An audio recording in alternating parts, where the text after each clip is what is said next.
اللہ فرماتے ہیں کچھ لوگوں کا دعویٰ ہے کہ ہم اللہ اور آخرت پر ایمان رکھتے ہیں، حالانکہ وہ ایمان نہیں رکھتے، دعویٰ کرتے ہیں، نفاق کا مظاہرہ کرتے ہیں، منافقت کرتے ہیں۔ جو اللہ کو ماننے والا ہوتا ہے اس کا رنگ اور ہوتا ہے، جس کو پتا ہوتا ہے قیامت کے دن اللہ کے حضور کھڑے ہونا ہے، اس کے اعمال یہ نہیں مانتے، کہتے ہیں ہم مانتے ہیں، پر مانتے دعویٰ ہے کہ ہم مانتے ہیں آخرت کو بھی اور اللہ کو بھی، پر نہیں مانتے۔ قیامت قائم ہونا ضروری ہے، اگر وقوع قیامت نہ ہو تو ظالم کی تو موجیں لگ گئیں، جابر تو موج کرے گا، فاسق اور فاجر تو کہیں گے دنیا میں بھی ہم اپنے اقتدار کے زور پر جیتے رہے، آج بھی ہمیں پوچھنے والا کوئی نہیں۔ عقلاً نقلاً قیامت کا قائم ہونا ضروری ہے۔ قیامت قائم ہوگی تو مظلوم کو اس کے ظلم پر داد رسی کی جائے گی اور ظالم کو سزا ملے گی۔ ایک آدمی ساری زندگی دنیا کے اندر لوٹ مار کرتا رہا، دھوکہ فریب فراڈ کرتا رہا، اس کی راتیں شراب و کباب میں گزر گئیں، وہ مرے اور بات ختم ہو گئی، ٹھیک ہے موج کر کے چلا گیا۔ ایک آدمی ساری زندگی اس نے اللہ تبارک و تعالیٰ کی رضا کے لیے اپنی نظر کی حفاظت کی، زبان کی حفاظت کی، یہاں تک کہ دل کی بھی حفاظت کی، وہ بھی مرے تو معاملہ ختم ہو گیا۔ اس طرح تو پھر سرکش کا کچھ بنے گا ہی نہیں، نظام زندگی ساری اس کی سوچ ختم ہو کے رہ جائے گی اگر قیامت قائم نہیں ہوتی۔ قیامت کا قائم ہونا حق ہے، اس لیے قرآن مجید نے ایک جگہ پہ نہیں 20 جگہ پہ یہ بیان فرمایا ہے کہ قیامت ضرور قائم ہے، قیامت، اور وہ قائم ہو کر اپنے سارے لوازمات سمیت قائم ہوگی۔ میرے نبی پاک صلی اللہ علیہ وسلم نے فرمایا مظلوم کو حق ملے گا، ظالم کو سزا ملے گی۔ جابر اس دن اللہ کی بارگاہ میں رسوا کیے جائیں گے، جن پر جبر کرتے رہے انہیں اللہ کے حضور سے عطا کیا جائے گا۔ قیامت کا وقوع ہونا ضروری ہے، اور قیامت تو جب قائم ہوگی تب ہوگی۔ دنیا میں بھی ایسا ہوتا ہے، ظلم کا انجام ٹھیک نہیں ہوتا، جبر کا انجام، جھوٹ کی زندگی لمبی نہیں ہوتی، دھوکے فریب فراڈ ملمہ سازی، ان چیزوں کی عمریں اللہ نے تھوڑی رکھی ہیں۔ وقتی طور پر ظالم کو، دھوکے باز کو، جابر کو جو مہلت ملتی ہے وہ سمجھتا ہے میری سیاست کام کر رہی ہے، وہ سمجھتا ہے میں بڑا دانا ہوں، بڑا چلاک ہوں، دیکھ لو اتنے ظلم کے، جبر کے، دھوکے کے باوجود بنا ہوا ہوں۔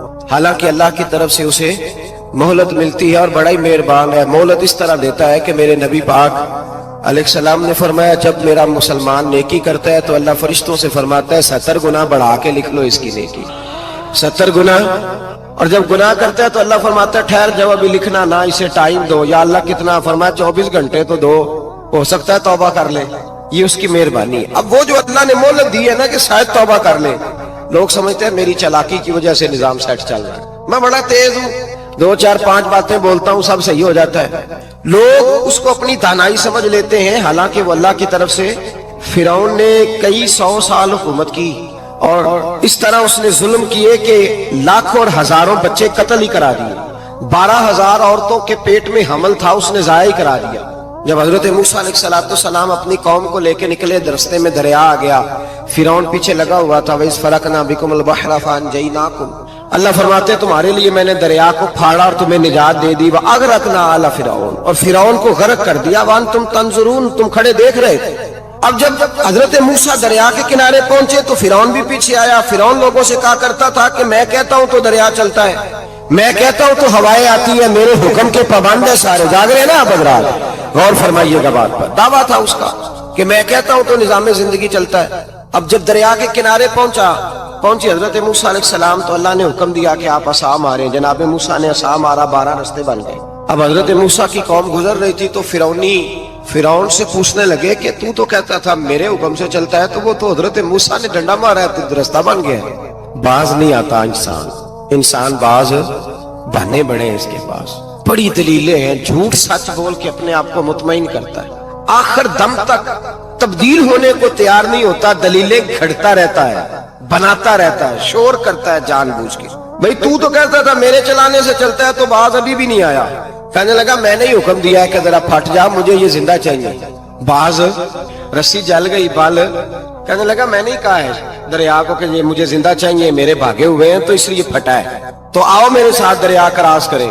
تو پتا تو ان کو بھی تھا نا جتنا تو رب بنا ہوا ہے، پتا تو تھا، سارے جانتے تھے۔ کہنے لگے تو پہلے کراس کر، اگر تو بچ گیا تو ہم بھی پیچھے آتے ہیں۔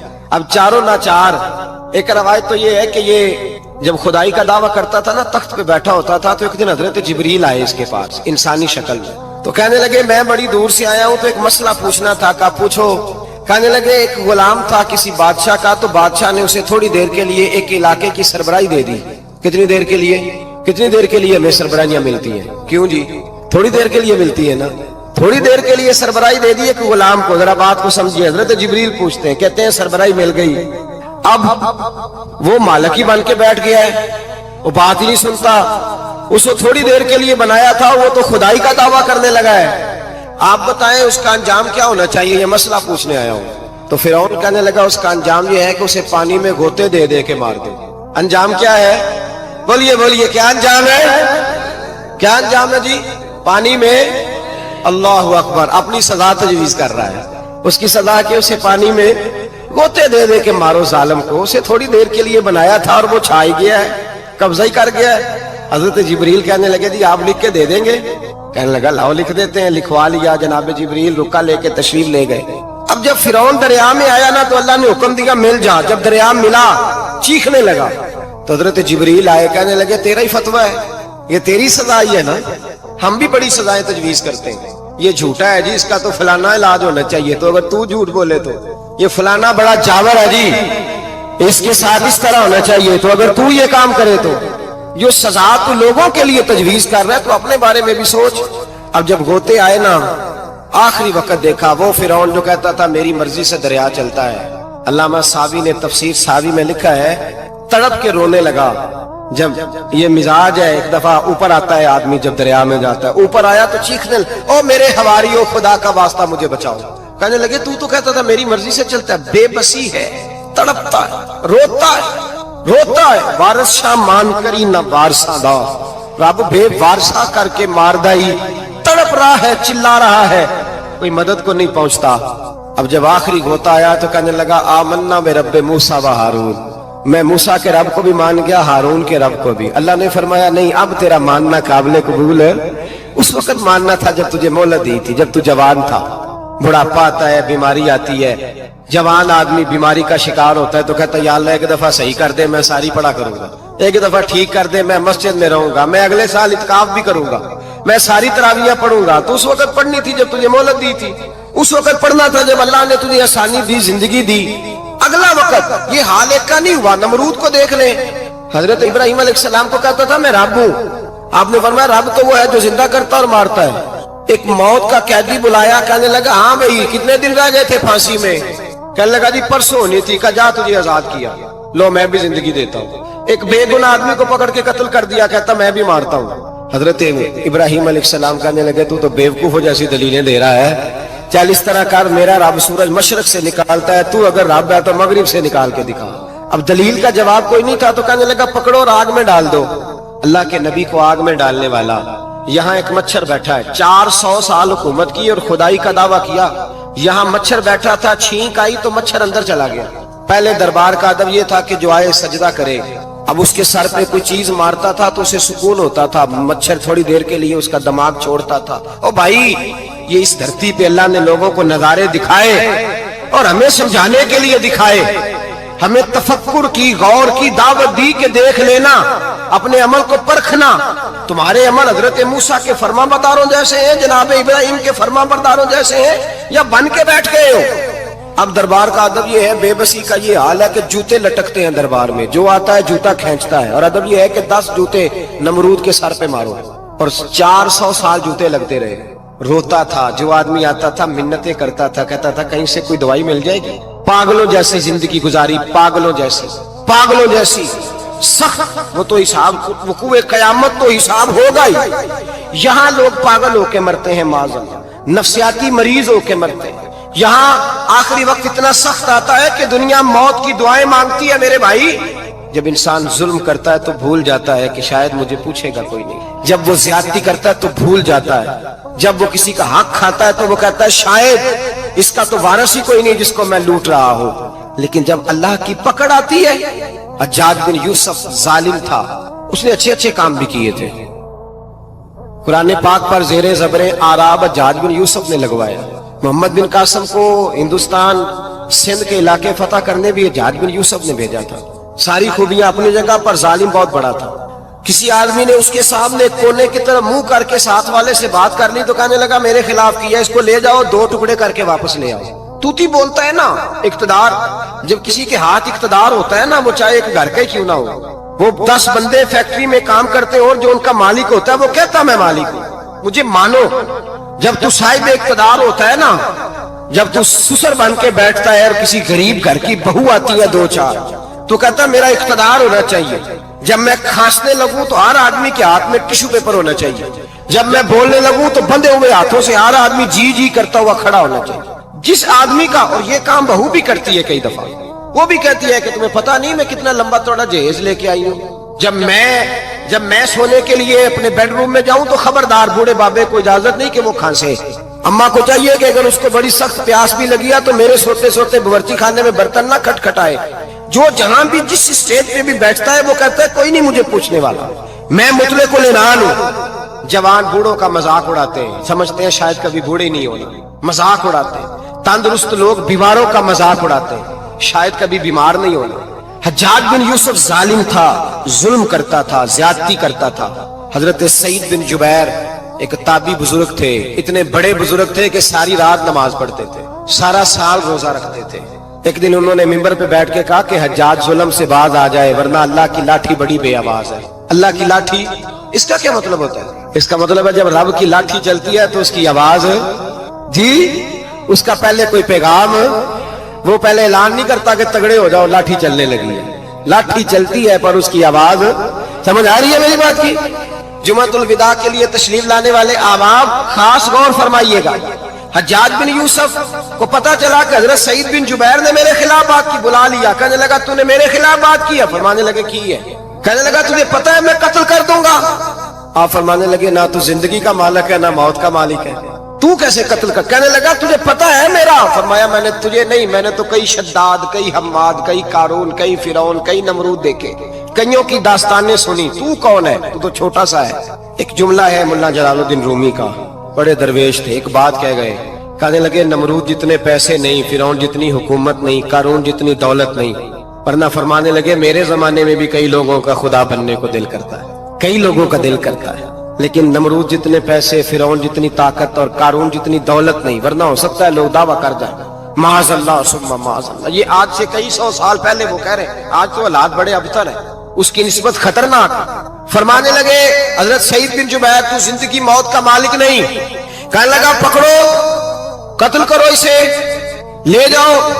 جب پکڑ کر کھینچ کر لے جا رہے تھے نا تو حضرت سعید بن جبیر مسکرانے لگے۔ ظالم کے سامنے مسکرائے تو اس کو بڑا غصہ آیا، یہ میرا مذاق اڑاتا ہے؟ بلا لیا، ادھر آؤ، کیوں مسکرا رہے ہو، کیا ہوا؟ تو حضرت سعید بن جبیر کہنے لگے میں مسکرا رہا ہوں تیری بیوقوفی پر اور اپنے اللہ کی دی ہوئی ڈھیل پر، میں مسکرا رہا ہوں کہ یا اللہ کیا بات ہے، کیا تیرا شان ہے، کیسے لوگوں کو ڈھیل دی ہوئی ہے، میں مسکرا رہا ہوں تیری بیوقوفی پر کہ تو سمجھتا ہے شاید مجھے پوچھنے والا کوئی نہیں۔ کہنے لگا اس کو باہر نہ لے جاؤ، میرے سامنے قتل کرو۔ ٹھیک ہے جی، قتل کرنے لگے تو حضرت سعید بن جبیر نے منہ کعبے کی جانب کر لیا، انی وجہت وجہی للذی فطر السماوات والارض حنیفا وما انا من المشرکین۔ جب آپ نے یہ آیتیں پڑھی نا کہ میں نے منہ کر لیا ہے اپنے رب کی جانب، کرو مجھے قتل، کہنے لگا نہیں نہیں، اس کا منہ پھیرو، کعبے کی طرف ہو کے قتل نہ ہو، ہے ظالم پر پاگل ہو گیا ہے۔ حضرت سعید بن جبیر کے حوصلے نے شکست دے دی، ناکام ہو گیا، مخبوط الحواس ہو، کہنے لگا اس کا منہ پھیر دو۔ جب کعبے سے پھیرا تو آپ فرمانے لگے للہ المشرق والمغرب فانما تولى فثم وجه اللہ۔ اللہ فرماتا ہے تو مشرق اور مغرب سارا ہی اللہ کا ہے، جدھر بھی منہ کرو گے ادھر اللہ ہی اللہ ہے، جدھر بھی منہ کرو گے ادھر اللہ ہی اللہ ہے، چاروں جانب پھیر دے، جدھر منہ پھیرنا ہے تو نے پھیر دیا منہ۔ حضرت سعید بن جبیر کے گلے پہ خنجر رکھا تو آپ نے ہاتھ اٹھائے، کہنے لگے اے اللہ میرے بعد اسے کسی اور پر مسلط نہ کرنا، میرے بعد کسی اور پر مسلط نہ، بس میں آخری ہوں۔ جب آپ ذبح ہوئے تو اتنا خون نکلا، اتنا خون نکلا کہ لوگ کہتے ہیں جتنا اونٹ کے وجود سے نکلتا، تر ہو گیا سارا اس کا دربار۔ ایک سمجھدار آدمی کو بلا کے کہنے لگا اتنا خون میں نے پہلے کبھی، میں نے بڑے بندے قتل کرائے ہیں پر اتنا خون نہیں نکلا۔ تو وہ کہنے لگے لوگ مر جاتے، مرتے وقت ڈر جاتے ہیں، سہم جاتے ہیں، خون سکڑ جاتا ہے، لگتا ہے یہ شخص جب دنیا سے گیا ہے تو ڈٹ کے گیا ہے، یہ ڈٹ کے گیا ہے دنیا سے۔ حجاج بن یوسف رات کو سویا،